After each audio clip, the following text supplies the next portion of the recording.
누가복음 15장 성경 본문을 통해 하나님은 절망하는 죄인에게 해픈 사랑을 베푸시는 아버지이시다라는 제목으로 하나님의 말씀을 증거하겠습니다. 여러분, 사람들이 가장 바라는 것이 무엇일까요? 살아가는 겉모습만 보면 돈이라는 생각이 듭니다. 취직 후에 돈을 더 많이 버는 직장을 좋은 직장이라고 말합니다. 졸업 후에 돈을 더 많이 벌게 되는 대학을 좋은 대학이라고 말을 합니다. 결혼 후에 돈을 많이 벌 수 있는 사람을 좋은 배우자감이라고 말을 합니다. 세상 사람들만 아니라 그리스도인들도 똑같이 표현하고 생각합니다. 돈이 학문, 사회, 가정에서 가장 큰 우상이 된 시대를 우리는 살고 있습니다. 돈이 인품이고, 돈이 인격이고, 돈이 능력이고, 효도이고, 자격인 이상한 시대를 우리는 살아가고 있습니다. 물론 돈은 사람에게 꼭 필요한 것이고 매우 좋은 것입니다. 하지만 돈이 하나님의 자리에 앉을 때 우상이 된다는 사실을 우리는 깨달아야 합니다. 아무리 꼭 필요하고 좋은 것이라고 할지라도 하나님의 자리에 두어서는 안 됩니다. 우리가 누려야 할 대상이 우리를 지배하는 신이 되기 때문입니다. 인간의 마음을 한 목사님은 우상 공장이라고 말했습니다. 공장이 제품을 만들어내듯이 우리는 매일 우상을 만들어냅니다. 사람은 스스로의 힘으로는 이 우상 만드는 일을 멈출 수가 없습니다. 그 유일한 방법은 우상을 두던 그 자리에 하나님을 두면 되는 것입니다. 왜 하나님을 마음의 중심에 두어야 할까요? 하나님은 그저 내 마음 속에서 종교 영역에만 계시면 안 되는 것일까요? 돈이나 가정이나 직장이나 사업이나 욕망 같은 내 모든 삶을 꼭 하나님이 다 다스려야만 하는 것일까요? 그런 하나님이라면 싫습니다. 귀찮습니다. 하나님이 그 정도로까지 우리에게 필요하지는 않기 때문입니다. 그런데 성경에서는 하나님을 우리의 마음의 중심에 두어야 할 이유가 있다고 말합니다. 왜냐하면 하나님만이, 온 우주 가운데 하나님만이 절망하는 죄인에게 해픈 사랑을 베풀어 주시는 아버지시기 때문입니다. 인간이 본질적으로 추구하는 것이 무엇이냐면 그것은 조건 없고 변함이 없는 해픈 사랑입니다. 사람이 원하는 것은 육체적인 쾌락이 아니고 조건 없고 변함없는 해픈 사랑입니다. 사람이 원하는 것은 부자가 되는 것이 아닙니다. 돈이 없어도 변함이 없는 조건 없는 해픈 사랑입니다. 그 해픈 사랑을 하나님께서 우리 주 예수 그리스도를 통해 우리에게 지금 이 순간 부어주시기를 원하십니다. 이것이 복음입니다. 사람은 돈을 추구하는 것 같지만 돈은 궁극적인 욕망의 대체제일 뿐입니다. 사람이 궁극적으로 원하는 그것을 얻지 못할 때 사람은 그것을 대체할 무엇인가를 찾습니다. 그것이 우상이고 현대인들에게는 돈입니다. 사람들이 샤넬 명품백을 차고 싶어 하는 것 같지만 실제로는 샤넬백 광고 모델인 전지현처럼 살고 싶은 것이라고 말합니다. 사람들이 벤츠를 타고 싶어 하는 것 같지만 사실은 벤츠를 타는 기업의 회장과 같은 인생을 살고 싶은 것입니다. 내가 전지현이 될 수 없다면 샤넬백이라도 사야겠다. 내가 큰 기업의 총수가 될 수 없다면 벤츠라도 타야겠다라는 마음에 사람들은 없는 돈을 짜내서 명품을 사고 비싼 차를 사려고 하는 것입니다. 그들은 열심히 돈을 벌어서 샤넬백이나 벤츠를 소비하는 것이 아니라 그들이 바라는 모델이 되고 싶은 욕망을 대체제를 통해 소비하고 있는 것입니다.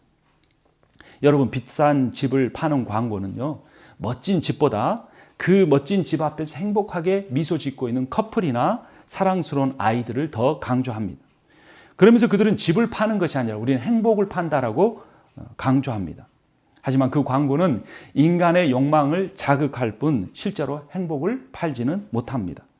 신학자이자 작가인 피터 라이브스가 이렇게 말했습니다. 돈으로 호화로운 집을 살 수는 있어도 행복한 가정은 살 수 없다.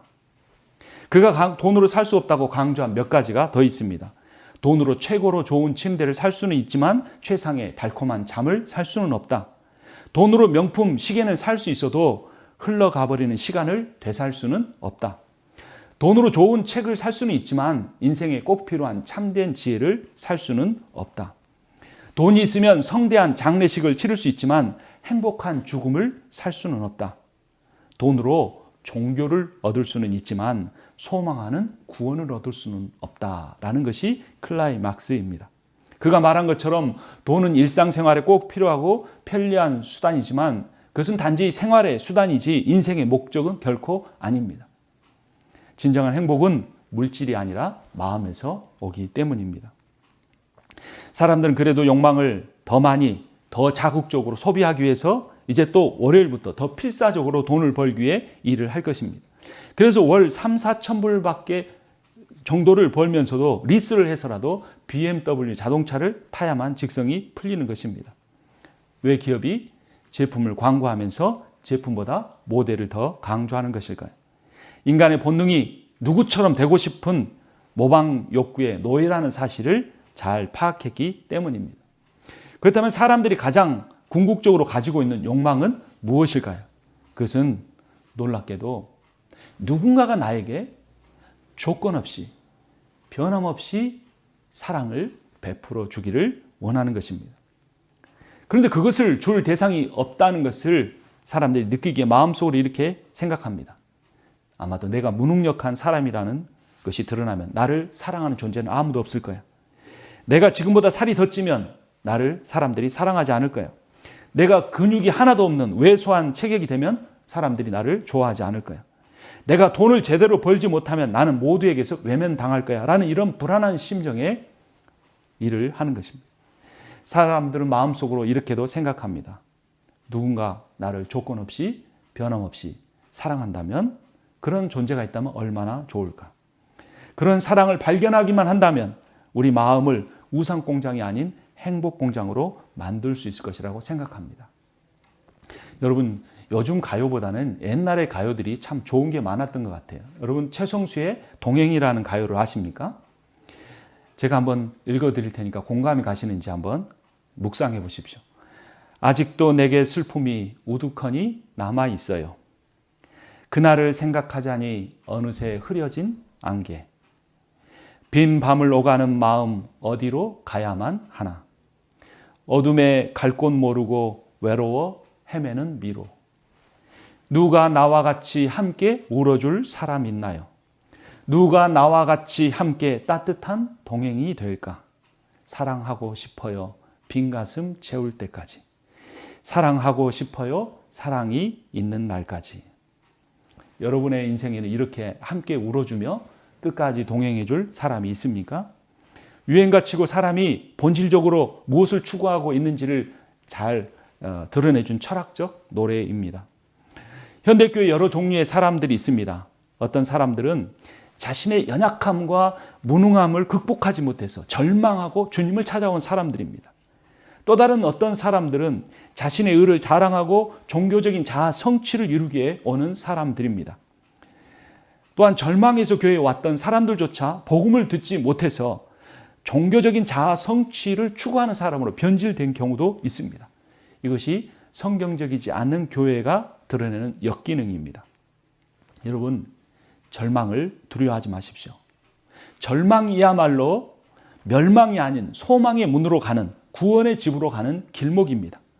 절망해서 문제가 아니라 절망하지 않기 때문에 문제입니다. 끝까지 내 힘으로 붙잡아 보려고 쥐고 있는 마지막 그 힘을 놓을 때 우리는 참 절망 속에 참 소망의 주님을 만날 수가 있습니다.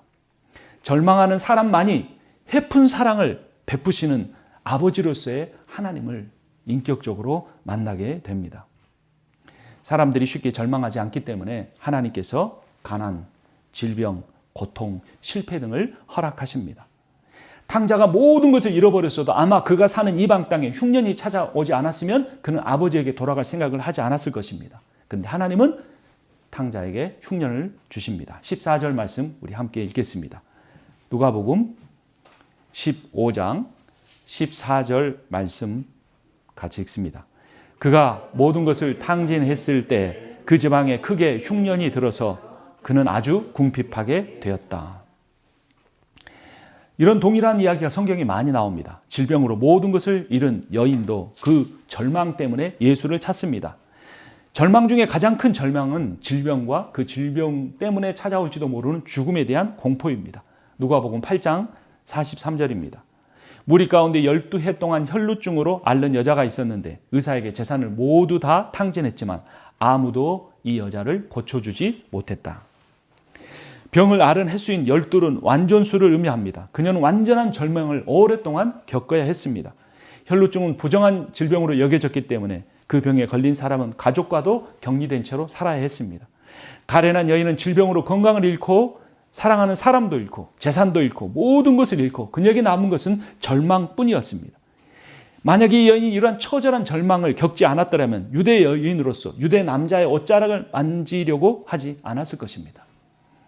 그러나 여인은 절망을 통해 오직 믿음만을 붙들 수밖에 없었고 주님을 만나 그분의 옷자락을 만지고 구원을 얻습니다. 누가복음 8장 48절에서 예수께서 그 여자에게 말씀하십니다. 딸아, 너의 믿음이 너를 구원하였다. 평안히 가거라. 절망 중에 가장 큰 절망은 자녀로 인한 절망일 수 있습니다. 누가복음 15장 탕자의 비유에 따르면 아버지 하나님조차도 자기의 자녀를 제대로 양육하지 못한 무능한 부모입니다. 아버지로 비유된 하나님은 재산도 잃고 아들도 잃고 집을 떠나버린 탕자만 아니라 자신의 집안에 있었던 첫째 아들조차의 아들의 마음조차 얻지 못한 무능한 아버지입니다. 아버지에게 남은 것은 절망밖에 없어야 했습니다. 그런데 아버지에게 남은 것은 절망이 아니라 해픈 사랑이었습니다. 가난한 분들이여 우십시오. 병든 분들이여 슬퍼하십시오. 실패한 분들이여 절망하십시오. 그 절망의 끝에 우리는 주님의 복음만이 구원이심을 깨닫게 됩니다. 그 절망의 낭떠러지에 서본 경험이 있는 사람만이 해픈 사랑을 아무 조건 없이 변함없이 베푸시는 하나님을 만날 수 있습니다. 여러분, 구원이 무엇일까요? 구원이란 주님이 나의 인생의 100%가 되는 것입니다. 죄인 중에 죄인들만이 세상의 벼랑 끝에 서본 사람들만이 주님을 자신의 인생의 100%로 삼습니다. 그렇지 않은 사람도 많습니다. 사업도 잘합니다. 학벌도 좋습니다. 외모도 괜찮습니다. 교회에서 열심히 봉사해서 인정까지 받습니다. 그들에게 주님은 100%가 되기 참 힘듭니다. 사업, 학벌, 외모, 종교적인 신앙으로 인생의 98%를 채웁니다. 그리고 나서 뭔가 허전한 나머지 부족한 듯 여겨지는 2%를 채우기 위해 주님을 찾습니다. 그들은 복음을 모를 수 있습니다. 예수님 당시에도 두 종류의 사람이 있었습니다. 첫 번째 종류의 사람은 유대 사회에서 멸시를 받는 최하층의 사람들이었습니다. 오늘 본문 누가복음 15장 1절을 함께 읽습니다. 같이 읽겠습니다. 세리들과 죄인들이 모두 예수의 말씀을 들으려고 그에게 가까이 몰려들었다. 다음 뿌리는 유대 사회에서 최고의 인정을 받는 사람들이었습니다. 그들에게는 그들이 느끼기 예수의 말씀에는 권위가 있었습니다. 기적을 베풀며 병자를 고치는 것도 보았습니다. 사람들이 그를 메시아라고 쫓아다녔습니다. 바리새파 사람들은 율법학자들은 그 예수가 자신들을 인정해주고 자신들과 교제해주기를 바랬습니다. 그런데 예수는 그들이 가장 경멸한 죄인들과만 어울렸습니다. 2절 말씀 함께 읽습니다. 바리새파 사람들과 율법학자들은 투덜거리며 말하였다. 이 사람이 죄인들을 맞아들이고 그들과 함께 음식을 먹는구나. 투덜거렸다는 표현은 와글와글 떠들며 계속해서 불평이 됐다라는 의미였습니다. 유대 사회에서 음식을 함께 먹는 일은 매우 중요한 최고의 의미를 가졌습니다. 함께 음식을 먹는 사람은 생사의 운명을 같이 하는 하나의 공동체를 의미했습니다. 율법학자들은 더러운 죄인들과 한 공동체를 이루는 예수를 받아들일 수가 없었습니다. 그들은 탕자의 비유에서 첫째 아들, 즉 탕자의 형으로 비유가 됩니다. 형은 동생이 살았는지 죽었는지에 관심이 없었습니다.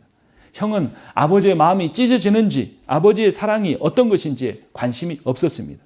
형은 오직 열심히 일하는 자신을 아버지가 알아주고 그 대가를 물질로 베풀어 주는 것에만 관심이 있었습니다. 제일 끝부분으로 가서 29절을 제가 읽고 30절을 함께 읽겠습니다.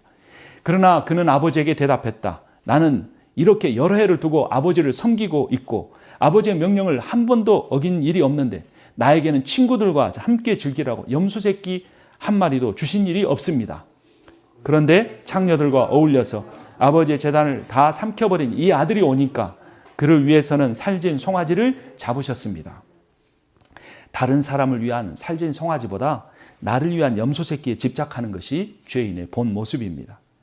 탕자 동생의 불순종만 아니라 형의 순종의 동기도 똑같이 아버지에 대한 사랑이 아니었습니다. 바로 돈이었습니다.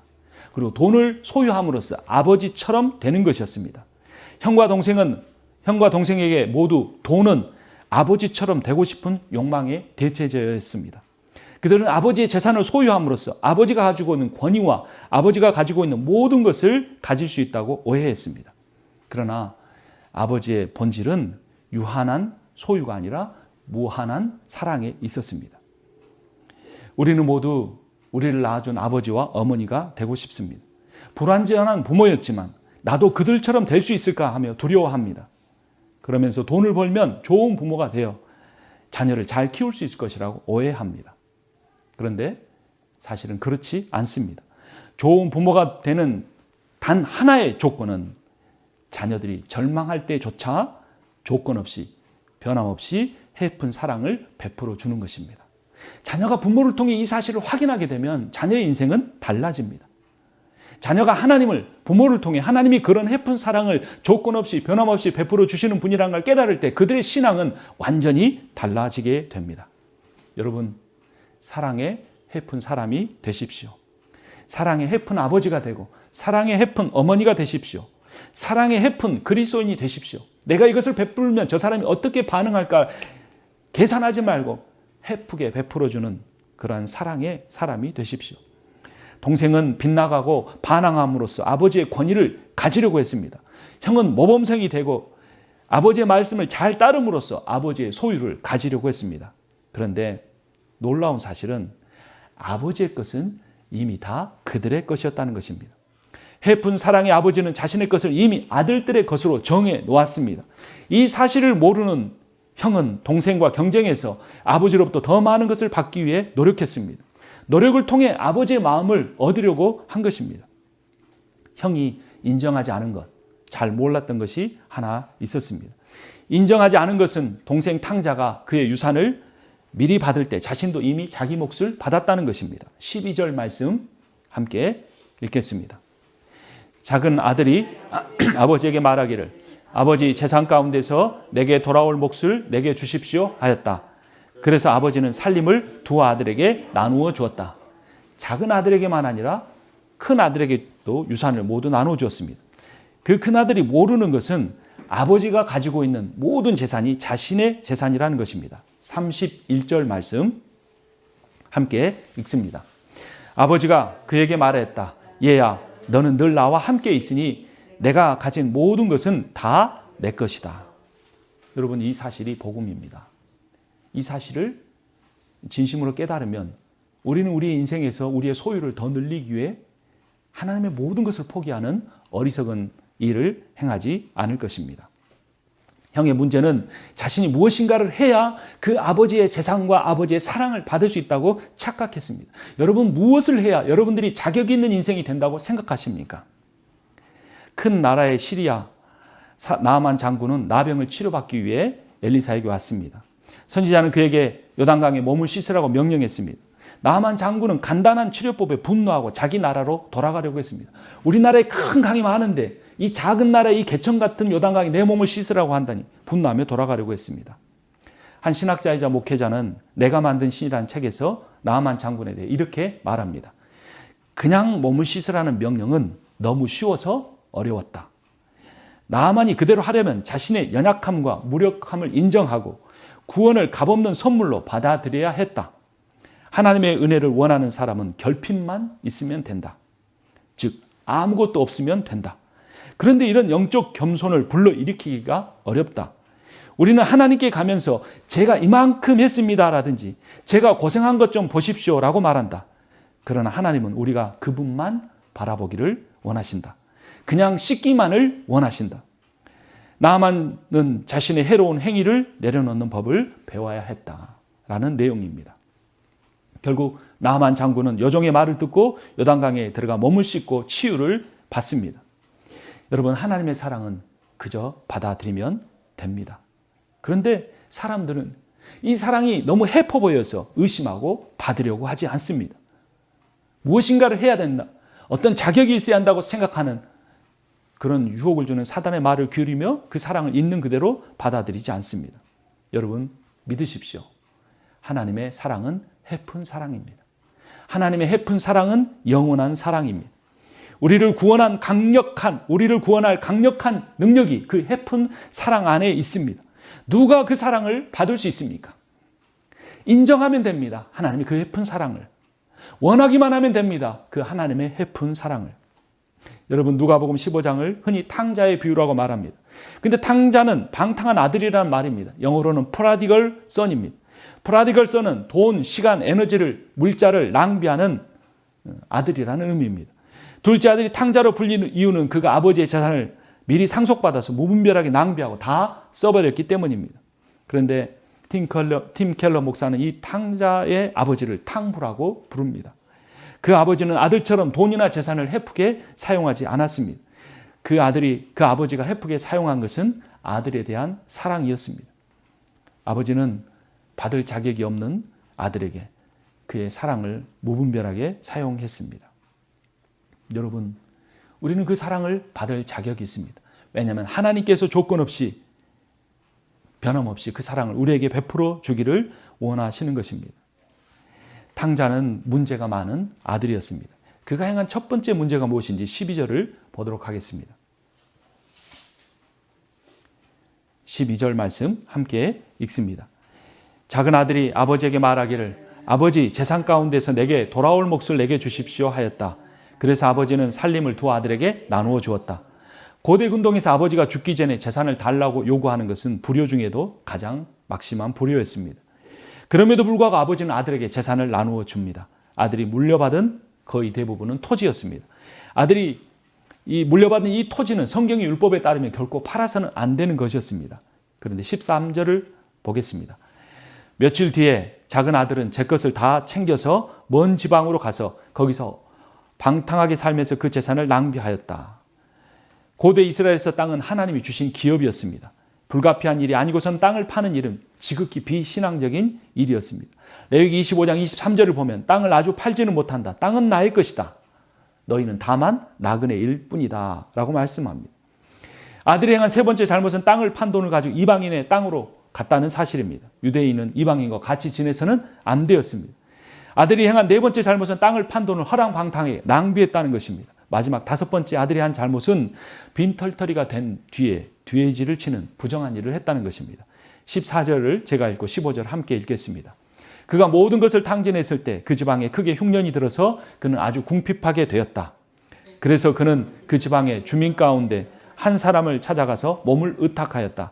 그 사람은 그를 들로 보내서 돼지를 치게 하였다. 이 탕자의 5가지 헤픈 인생은 탕부 아버지의 헤픈 사랑과 대꾸를 이룹니다. 아버지가 행한 첫 번째 헤픈 사랑은 자신이 죽기를 바랐던 아들을 언제 올지 모르는데 마을 어귀에서 매일 기다렸다는 사실입니다. 20절 말씀도 우리 함께 읽도록 하겠습니다. 그는 일어나서 아버지에게로 갔다. 그가 아직도 먼 거리에 있는데 그의 아버지가 그를 보고 측은히 여겨서 달려가 그의 목을 껴안고 입을 맞추었다. 아버지는 거짓골을 한 아들을 멀리서도 알아보았습니다. 하나님은 지금도 기다리고 계십니다. 하나님 나를 아십니다. 있는 그대로 사랑하십니다. 아무 조건 없이 기다리고 계십니다. 둘째, 아버지의 예쁜 사랑은 하나님의 기업을 팔아버린 아들을 향해 뛰어간 것이었습니다.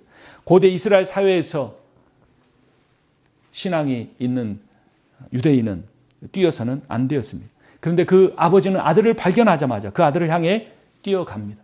왜냐하면 그 당시에 하나님의 기업을 팔아버린 그 사람은 돌에 맞아 죽을 수 있었기 때문입니다. 그 아버지는 힘껏 달려서 그 아들이 맞을 돌을 대신 맞기를 원했던 것입니다. 셋째, 아버지의 헤픈 사랑은 약속의 땅을 떠났던 아들에게 제일 좋은 것들을 주며 종이 아닌 약속의 땅의 상속자로 인정하는 것이었습니다. 22절 말씀 함께 읽겠습니다. 그러나 아버지는 종들에게 말하였다. 어서 가장 좋은 것을 꺼내서 그에게 입히고 손에 반지를 끼우고 발에 신을 신겨라. 팀 켈러의 탕부 하나님의 내용입니다. 그 집에서 제일 좋은 옷이라면 아버지의 옷이었을 것이다. 이는 아들의 신분이 회복되었다는 확실한 증표이다. 나는 네가 빚을 다 갚을 때까지 기다리지 않을 것이다. 나는 네가 뼈 빠지게 노역을 다할 때까지 기다리지 않겠다. 내 힘으로 자격을 얻어서 이 집안에 다시 들어오는 것이 아니다. 내가 너를 그냥 받아들이는 것이다. 여러분, 우리가 하나님의 자녀로서의 지위를 회복하고 하나님의 모든 소유를 상속받는 상속자가 되는 데는 아무런 조건이 없습니다. 원하기만 하면 됩니다. 우리가 우리의 마음속에서 만들어낸 우상의 자리에 하나님을 두기만 하면 하나님이 행하십니다. 아버지의 헤픈 사랑은 네 번째, 마을 사람들을 모아 잔치를 벌인 일이었습니다. 23절입니다. 같이 읽습니다. 그리고 살진 송아지를 끌어내다가 잡아라, 우리가 먹고 즐기자. 허랑방탕하게 재물을 써버린 아들을 위한 헤픈 사랑의 잔치가 대조를 이룹니다. 마을의 잔치는 개인의 쾌락을 위한 세속적인 파티, 아들의 잔치는 개인의 쾌락을 얻기 위한 세속적인 파티였지만 아버지의 잔치는 아들의 생명을 얻기 위한 영적인 잔치였습니다. 마지막 다섯 번째, 아버지는 마을 사람들 앞에 그 아들이 어떤 존재인지를 선언합니다. 24절 말씀 함께 읽습니다. 나의 이 아들은 죽었다가 살아났고 내가 잃었다가 되찾았다. 그래서 그들은 잔치를 벌였다. 유대인에게 있어서 돼지는 가장 부정한 짐승이었습니다. 부정한 짐승과 함께 살았던 탕자는 거의 잃은 것이나 마찬가지였고 죽은 것이나 다름이 없었습니다. 그런데 마을 사람에 대한 아버지의 선언이 그 죽은 아들을 다시 살리는 것이었고 그 아들이 잃어버린 모든 권리를 다시 회복시켜 주는 것이었습니다. 하나님은 지금 이 순간 자신에게 나아오는 절망하는 죄인들을 위하여 우주의 모든 존재들에게 선언하기 원하십니다. 우리가 예배 때마다 고백하는 것입니다. 이는 내 사랑하는 아들이고 내 기뻐하는 자이다. 여러분들은 하나님의 기뻐하는 아들이고 하나님의 사랑받는 딸이심을 믿으시기 바랍니다. 그래서 간절히 원할 때 우리는 하나님이 주신 그 모든 소유에 대한 충족감과 마음의 평안과 기쁨을 누리면서 하루하루 살아갈 수 있습니다. 반항하며 쾌락과 죄악을 쫓아 살았던 탕자와 같은 사람에게도 순종하며 율법적으로 살면서도 하나님을 진심으로 사랑해 본 적이 없는 큰아들과 같은 자녀에게도 하나님은 지금 이 순간 그분의 헤픈 사랑을 변함없이 조건 없이 베풀어 주시기 원하십니다. 그냥 오기만 하면 됩니다. 그냥 바라기만 하면 됩니다. 그냥 받아들이기만 하면 됩니다. 그러면 하나님께서 그 헤픈 사랑을 우리에게 베풀어 주실 것입니다. 요한복음 3장 16절에서 하나님이 약속하셨습니다. 하나님께서 세상을 이처럼 사랑하사 외아들을 주셨으니 이는 그를 믿는 자마다 멸망하지 않고 영생을 얻게 하려는 것이다. 하나님은 우리의 마음의 한 구석에 두는 것이 아니라 우상이 있던 그 자리에 마음의 중심에 주님을 모셔드리고 하나님이 베풀어 주시는 날마다 우리에게 베풀어 주시길 원하시는 그 헤픈 사랑의 기쁨과 즐거움을 통해 날마다 잔치와 같은 삶을 누리시는 여러분과 제가 되기를, 우리 성김의 교회가 되기를 주님의 이름으로 축원합니다. 사랑의 하나님 아버지, 은혜를 감사합니다. 우리를 사랑하시사 하나의 공동체로 묶어주심을 믿습니다. 아직은 저희가 연약합니다. 아버지 하나님, 아직은 저희의 믿음이 온전하지 못합니다.